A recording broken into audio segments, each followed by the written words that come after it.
welcome back to C programming.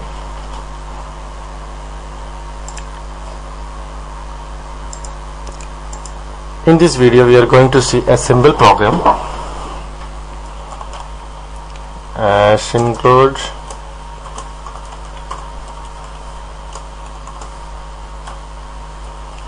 stdio.h, a header file required for standard input output prototypes, and as include conio.h for the console input output operation. These two header files we used to use for all of our programs for having to use the functions like stdio.h is used to use the functions like printf, scanf and all, and conio.h is used to use the functions clrs, cr and getch in our programs. So int main, the entry point of a C program, and this is a body of main. Okay, here in this program I am going to declare two variables, integer variable a comma b, two variables, and clrs cr to clear the screen,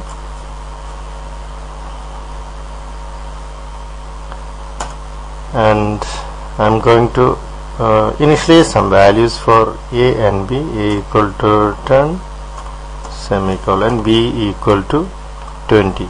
So two values are assigned, one for a and another one for b.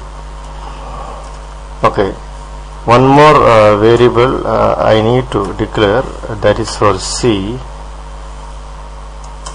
or I name it as sum. Sum equal to a plus b. Of course, you know this is a very simple program to add two numbers, and I'm going to printf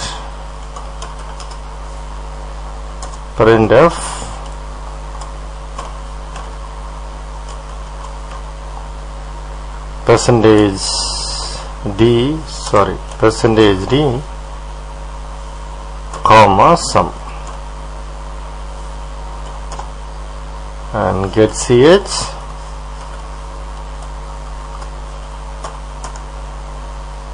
and end the main. So let me run the program. We have two values here, a and b having 10 and 20, and of course the sum will be 30. We are supposed to get an output 30, but we are getting an error here. Okay, after clrs here I missed a semicolon. Control F9. So I am getting 0. Why so? Let us see.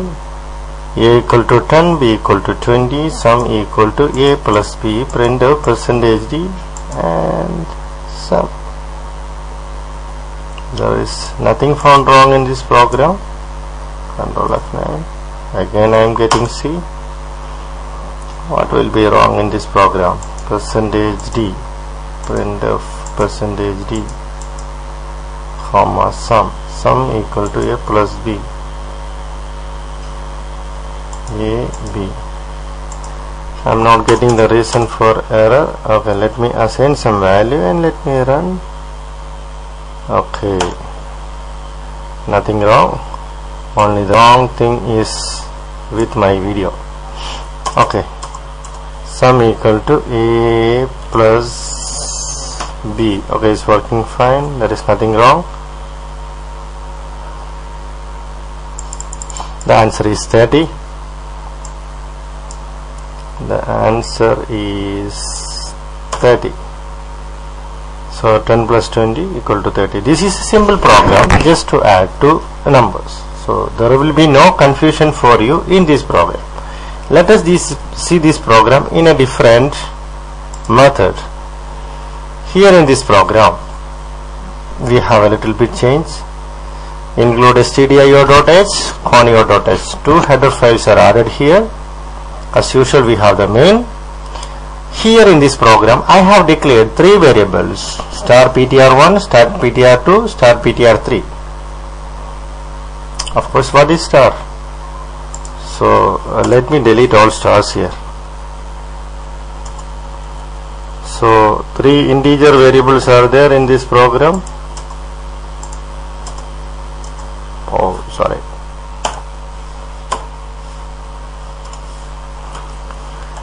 And one more star here, another star here, another star here, another star here. Okay, this is the same kind of program. I have three variables here, ptr1, ptr2, ptr3, a, b, c or ptr1, whatever.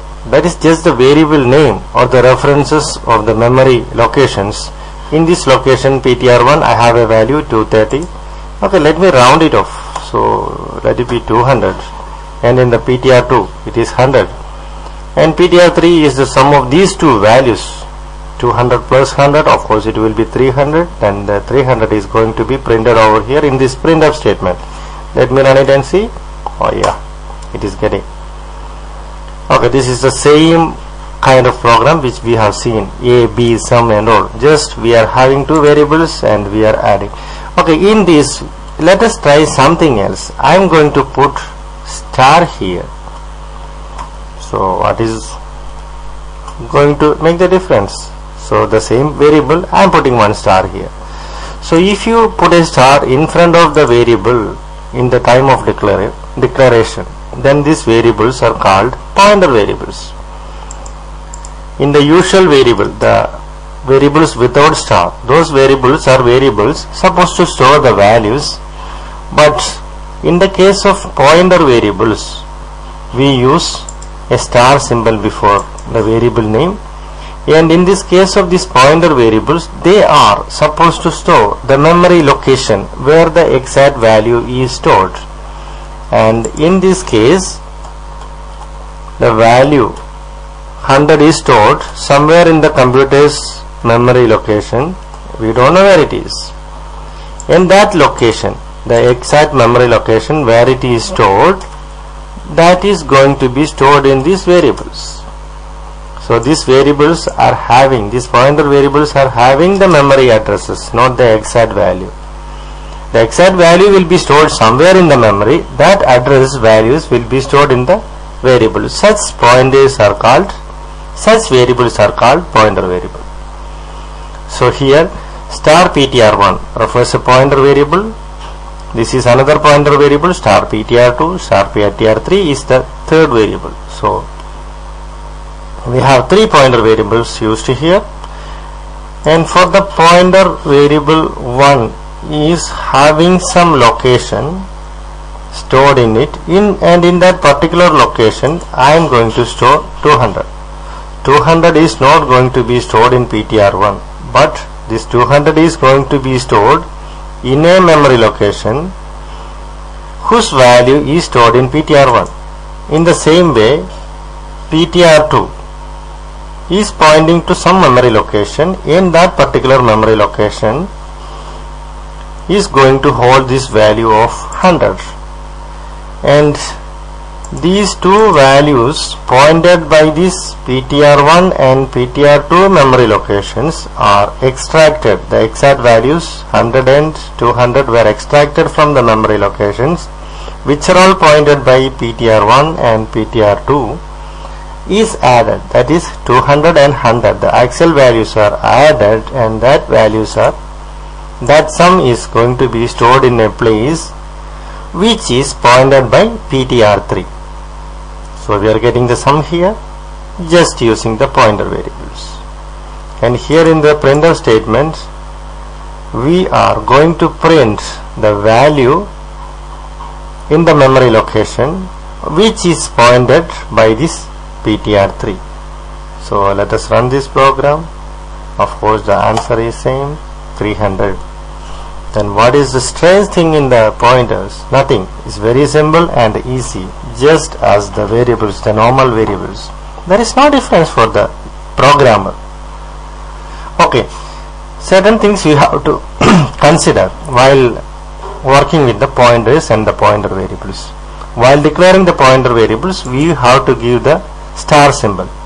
So this int is applicable for all the variables, but the star is not applicable for all the variables. If you just missed a star here, then it won't be a pointer variable. That you have to specify separately. That is one point to consider while programming with pointers. And the second thing, if you don't refer this star, then this PTR1 will be having the value 100. Actually our intention is different. We are going to store this 200 in a memory location.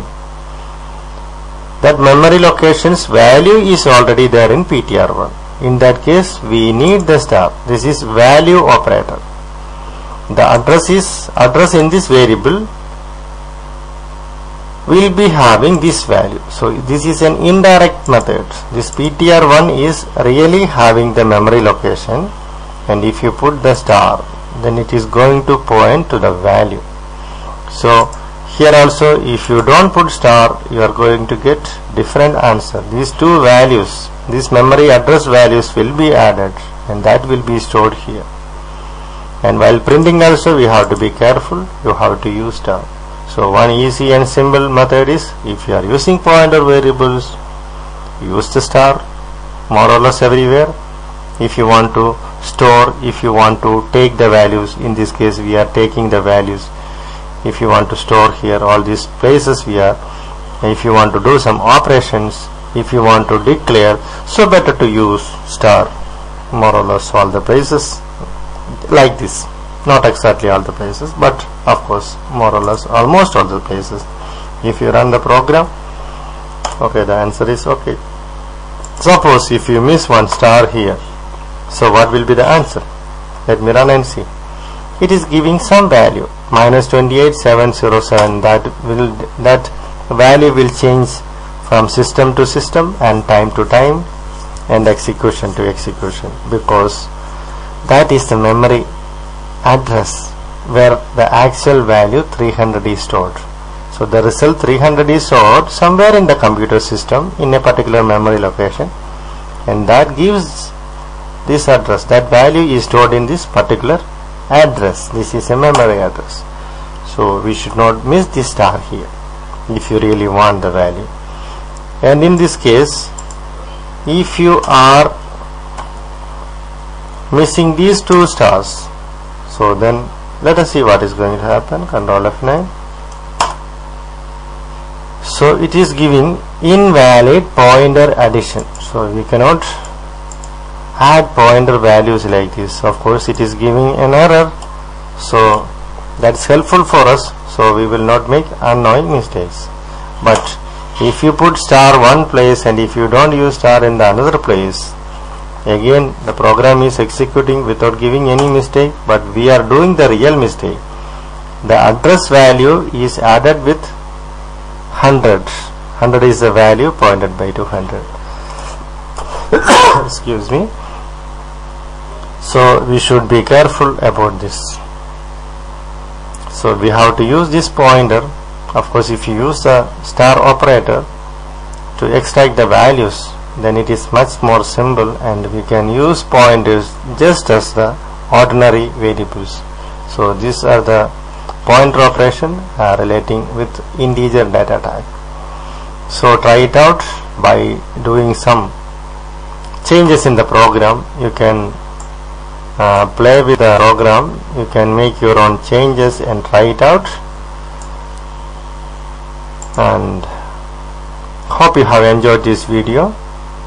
Pointers are very simple if you take it in that sense, just variables used to hold some memory locations of a computer system. The regular variables are used to store some values, pointers are used to store memory locations. So the star operator is known as the value operator. So if you use the value operator, you can play with the values stored in different memory locations. That's it. Hope you have enjoyed this video. If you have any doubts regarding this video or anything in general in C programming, please feel free to write to me. My email ID it_teacher1@yahoo.com. Thank you and have a nice day.